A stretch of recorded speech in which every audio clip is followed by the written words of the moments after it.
My focus will be mostly on conceptual issues, and we've talked about innovation more or less implicitly and alluded to innovation. What I would like to do is be more explicit about what we mean when we talk about innovation in advanced communication systems and networks, and what we know about the conditions that facilitate or impede innovation, and in particular what the contribution of regulatory rules and public policy rules might be.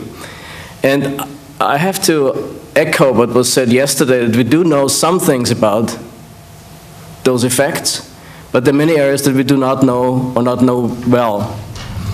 And that has implications for regulation, because it's very difficult to build precise and exact regulation on knowledge that is imprecise and incomplete and imperfect.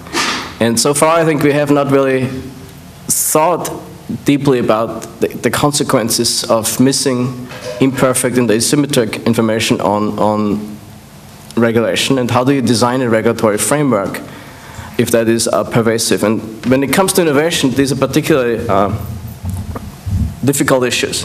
Now, one of the problems that innovation poses in economics is that it's very difficult to model formally, because innovation is actually a phenomenon that thrives in disequilibrium, but a lot of formal economics is based on finding equilibrium solutions to economic decisions.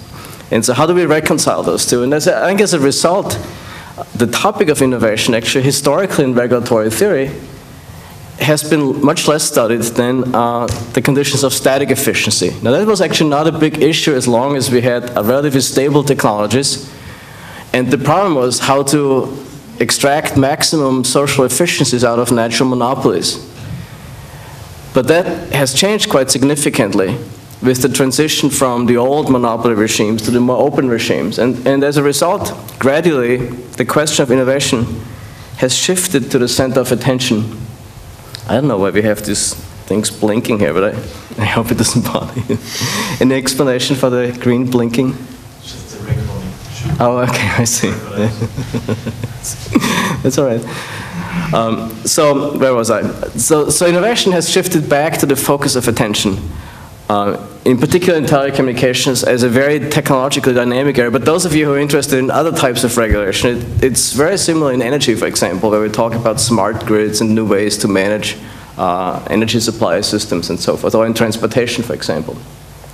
Many countries have engaged in discussions over national broadband plans. The FCC has, as was mentioned several times, a couple of proceedings going on.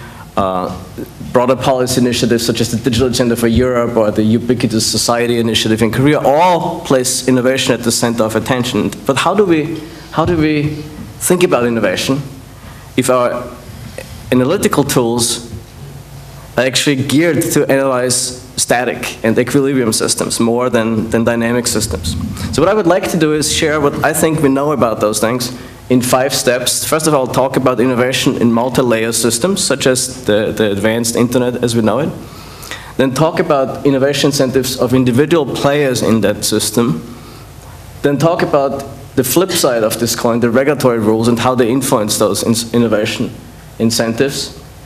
And then I'd like to suggest, at least give you a sketch of an approach to how we perhaps could model these systems, not based on sort of equilibrium economics, but sort of some simulation tools that are available because of the sheer power of computing that we have these days. And lastly, I'll say a few things about public policy. I don't really have to belabor what we mean when I talk about innovation. I presume in this audience, we think of innovation as the implementation of a new or significantly improved product, good or service, process, marketing method, organizational method. This is based on the OECD's definition, how innovation is defined. It goes back to Schumpeter's original thinking about what is innovation. There's really a diversity of forms of innovation, radical innovations that Schumpeter emphasized, the gales of creative construction. He was a master in sort of coining colorful terms, the gales of creative destruction that move capitalism and drive economic growth. But there's also more incremental types that one other economist named Israel Kirshner has studied quite significantly or in depth. These are innovations where innovators simply take advantage of different interpretations of technological opportunities or different interpretations of what market opportunities might be, rather than the radical type of Schumpeter's notion. Then there's sustaining versus transforming types of innovation. People have talked about edge and core innovations, in particular in the internet. And more importantly, but very poorly understood, there is of increasing importance what Stoneman in a recent book has called soft innovation. So these are sort of not functional types of innovation or procedural types of innovation, but innovations that affect mostly aesthetic or the intellectual appeal of goods and services. And this is a particularly important type of innovation when it comes to information and communications industries. Now, in advanced communication systems, innovation takes place in a multi-layer system. Some of those, the cast of characters we already saw yesterday, I think in Tommaso Valletti's slide, essentially we can think of communication systems as consisting of layers. And this is a simplified structure, but you have a physical layer that creates connectivity. You have a content and application layer, and in between sort of logical platforms that facilitate the interaction of the content layer with the physical layers. Now, the arrows here sort of reflect potential revenue streams. That doesn't mean that all of those exist currently, and I'll say a little bit more about this. For example, we've talked a lot about content players having to pay platforms for access, but it's likely to believe that actually platforms have to pay content to get access to content. There's transactions between users. We have focused mostly on systems where users pay platforms for access, but many types of content are actually sold directly to users, where users pay a content provider directly. Likewise, advertisers, we've mostly focused on advertisers paying content providers, but advertisers could also play platforms, of course. So this potential system of transactions is much richer than we think, and there's transactions between those logical platforms and the two layers on top and at the bottom. This is a very open system. The potential competitors enter the systems on a regular basis, but many of them actually exit and leave because their business models don't succeed. And things are complicated by the fact that some players, not all, but some players may be vertically integrated across multiple layers. In this particular case, let's say Comcast, the cable internet access provider, and Hulu, an IPTV company that is part of a portfolio of firms that Comcast is about to acquire in NBC Universal. Now, I'm going to use the term network openness very, very generically. And think about it in three dimensions. One is horizontal regulation, public policies that affect the horizontal structures of the players in those layers. There could be things such as unbundling, local loop unbundling, bitstream access, or interconnection. Then secondly, rules that affect the vertical relations between those players. Rules such as network neutrality or vertical separation that intervene in the way those relations can be structured.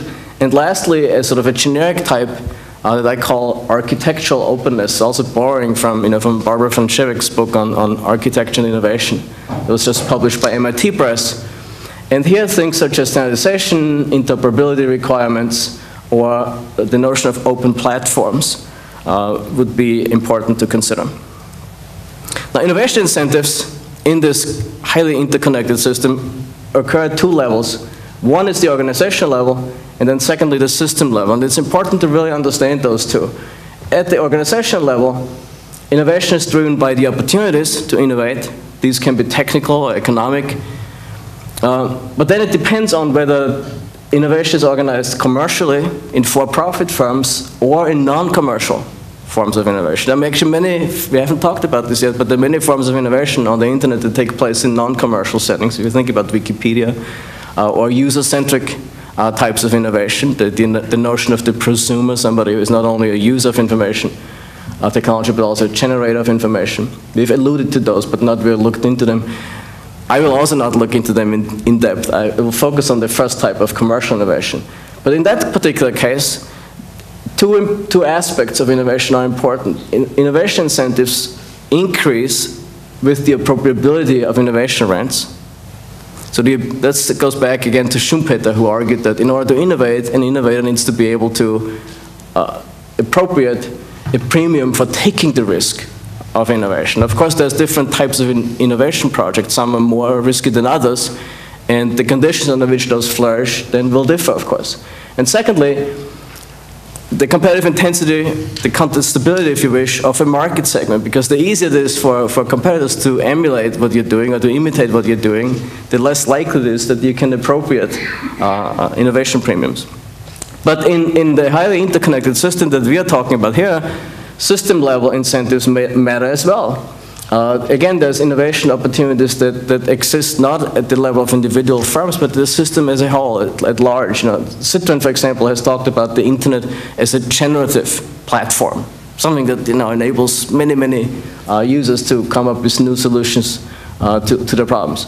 There are network effects, as we've discussed yesterday and today already. They can be positive and negative, in the form of congestion, for example. And there's spillover effects.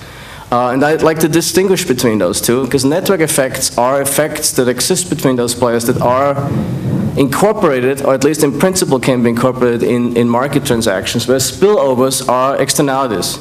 Again, something that we talked about yesterday, interdependencies between players that are not reflected or are very difficult to reflect in market transactions.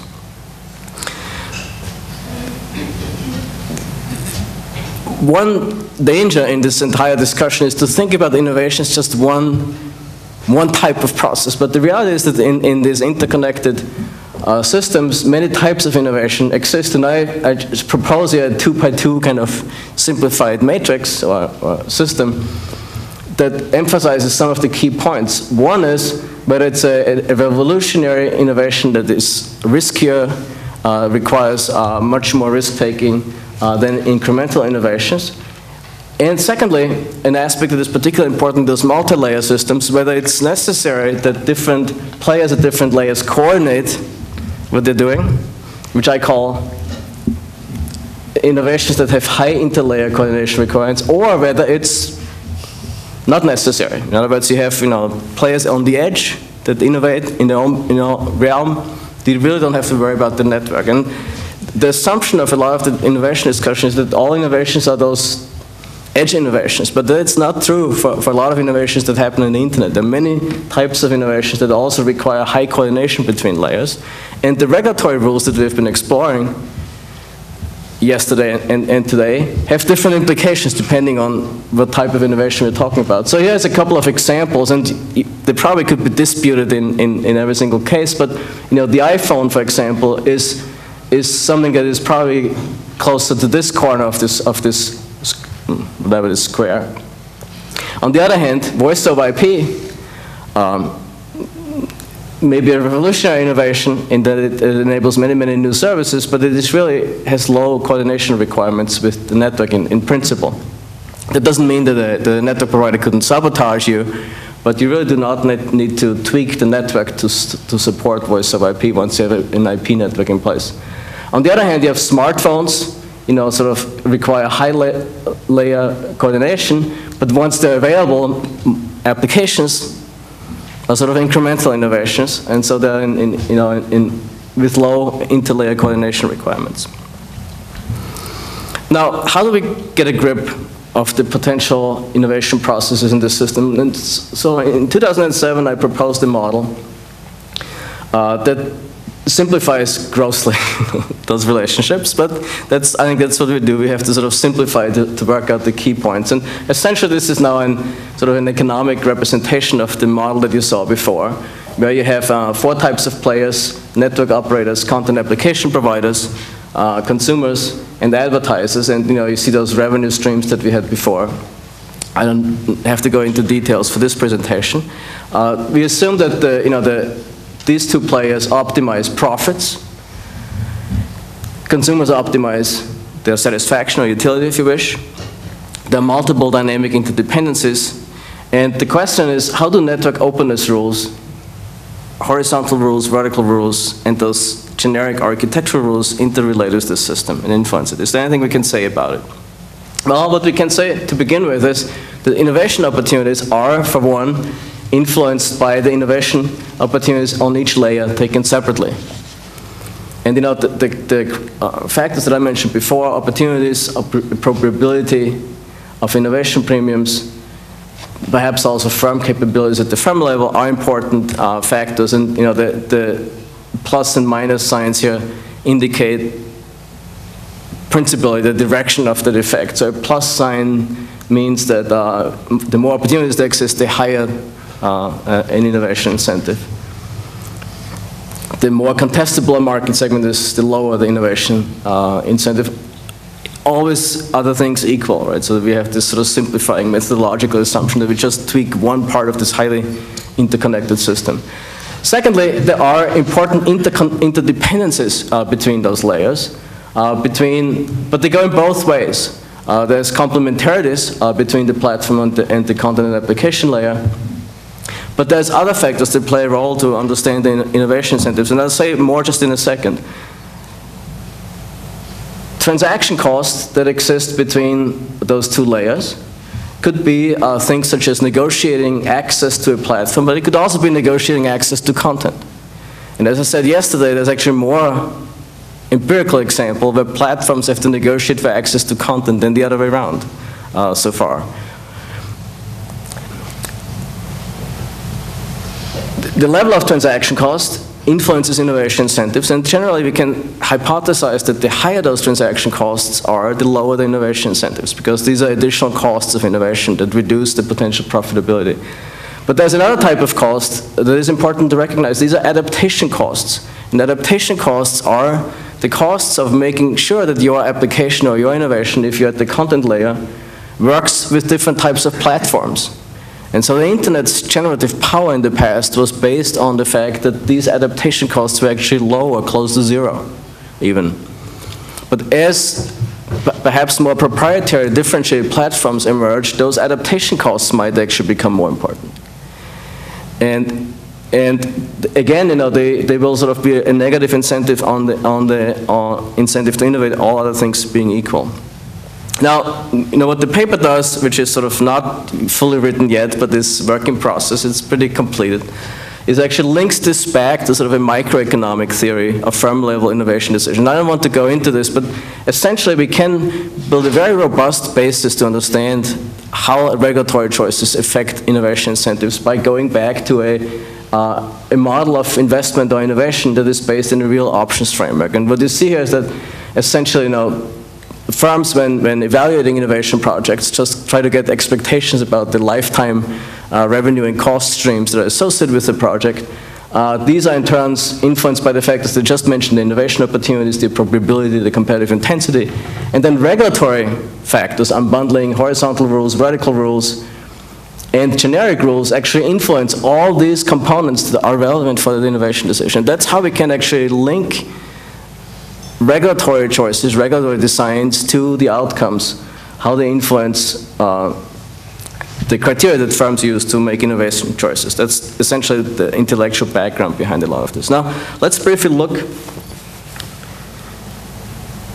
at individual players, and then I'll look at the complementary layer that is regulatory rules. And here, again, the main thing is just to look at the direction of these effects, whereby a plus again gives a positive link between this factor and innovation incentives, and the negative thing. Now, network operators are actually much more heterogeneous than we have discussed it so far. There are incumbent players, there are new players, there are players that are network-based, there are players that are mostly services-based, they have different platforms, mobile, fixed, and so forth. And innovation incentives, of course, for these players look differently in detail. But the same principal directions that we already saw apply. Opportunities have a positive effect, market structure depends. I don't want to go into detail. Some people mentioned yesterday Argion's research, which is an inverted U-shaped relationship between market structure and innovation incentives, which is what we find actually empirically now also in telecommunications in a number of recent studies. The cost of upgrade, negative, level and diversity of demand, positive. So here we have a link between the user demand and innovation incentives. But there's the complementarities, the relationships between content and application layers and the platform layer. So where there's complementarity, positive innovation. When there's substitutes, it's not clear. Could be positive or negative. But the cost of access to content, if I have my own sort of alarm clock running here, so this is not nobody calling me. The cost of access to content, on the other hand, is a negative incentive. Regulation, as we're going to see just in a moment, could influence that system both in positive and negative ways. Then, if there's network effects that can be incorporated in market decisions, we have a positive effect. On the other hand, spillovers. Most people argue actually in this debate that spillover effects are a disincentive to innovate, because the idea is that the platform creates a spillover to content and application providers. So for example, Nick Economidis' argument goes along those ways, or Shane Greenstein, for example, in the US. But what it overlooks is that spillovers go the other way too. And content providers and the vibrancy of content providers actually has spillover effect on networks. It enhances the value of networks that content providers may not be able to capture in market transaction with networks because they're so diffuse. So there's spillovers working both ways. If you look at the content application provider layer, essentially the same set of factors that influence innovation decisions, except there's a couple of differences to the one before. One is the availability and accessibility of network platforms. The more accessible network platforms are, the higher the innovation incentives, other things equal. The quality of network support matters in this particular case. The transaction cost that I said before negatively, and the adaptation cost also negatively. Likewise, like before, we have network effects and spillovers from others, but also onto others. Okay? Now let's just briefly explore how regulatory rules affect these decisions, right? And so in other words, now we look at what do regulatory rules do for these systems. Well, we don't know much, but we know several things. One is, first of all, that because of the heterogeneity of the players, regulatory rules, of course, affect players differently. And so the idea that regulation is just one sort of predictable effect on the system is actually a little falls short of the actual complexity of effects. So for example, let's say stringent unbundling regulation, other things equal, first effect is that it reduces the innovation incentives of incumbents. But at the same time, it enhances the innovation of incentives of new entrants. At the same time, actually, it biases the innovation incentives toward existing technology, because those new entrants will actually try to latch onto the existing network. And so the big question is, are there indirect effects that sort of tilt these conflicting incentives actually so that the overall incentives are positive? And people have actually studied this, whether, for example, if price elasticity is high, the increased service competition will lead to higher demand in the market overall, and actually everybody's innovation incentives and investment incentives rise. Now the empirical evidence actually tells us this is not the case. Sort of on balance, the more stringent unbundling regulation or horizontal regulation is, the lower the investment and the innovation incentives. And I think the literature now has been now relatively conclusive on those. On the other hand, this is what makes this sort of complicated. There are positive effects of unbundling on increased services competition and accelerated diffusion. So you have services competition, faster diffusion, which makes this a very dangerous path for regulators, because that's what regulators want to claim. We increase diffusion of broadband. So you may be in the very uncomfortable situation that stringent unbundling achieves some goals, faster diffusion, but when it comes to the goal of network expansion, innovation, and investment, you may have maneuvered yourself into a hole. And my guess is that Europe is in a situation like this. Many European countries are. But what you see here is that regulatory decisions actually have differential effects on the system, and it's very difficult to say what is the best choice, because there's a trade-off between those short-term choices and the long-term choices, both of which have certain appeal. Secondly, vertical openness. Again, there's many rules that could actually achieve such vertical openness, from zero price constraints on network operators to non-discrimination rules, to most favored nation clauses, something we haven't discussed, but one could have a vertical neutrality rule saying, well, the best deal that you offer to one of your content and application providers, if your network, you have to offer to everybody else, for example. Or vertical separation, such in the case of Openreach in the UK. Now, theoretical research shows a huge range of possible outcomes, and we've explored this yesterday. So the question is it possible to draft any regulatory rule that sort of meets all those things? And it's probably very difficult. What we do know with respect to innovation is the following: that first of all, neutrality rules reduce transaction costs for content and application providers, and possibly those adaptation costs, and therefore they extend the range of economically attractive innovation opportunities, other things equal. On the other hand, if the network operator is not myopic, they just look at the immediate future, they realize this and act accordingly. So I tried to sort of capture this in a very simple diagram where you have here the expected profitability of innovation projects, let's say at the content layer. And it's reasonable to assume that at any point in time there's a distribution of projects. Some are very profitable, others are less profitable, and then there's those where the expectation is, well, it's unlikely that they yield a profit at all. Ex ante, we don't really know where a specific innovation project is. Nonetheless, we form these expectations, and the level of cost that sort of drive that innovation will influence how many projects will be appealing. And so the higher the cost, transaction cost, adaptation cost, possibly cost that you have to pay the network operator minus fees that you can receive from the network operator, the higher those costs are, the lower, the fewer projects will be pursued. That's sort of one of the ideas. And that's probably an established economic link between vertical rules, for example, and innovation. And so people have claimed a reduction in innovation activity if the price of access is non-zero, for example. But it only holds if nobody understands this link. And so network operators, for example, could realize that there is a benefit of having more innovation projects whose future return we don't know exactly. We don't know what the next thing is. So you might actually want to subsidize those innovation projects. Or the public could subsidize those innovation projects. In fact, we could subsidize to the point where we go into the negative range too. And there's no real reason why vertical regulatory rules are the only policy instrument to achieve this.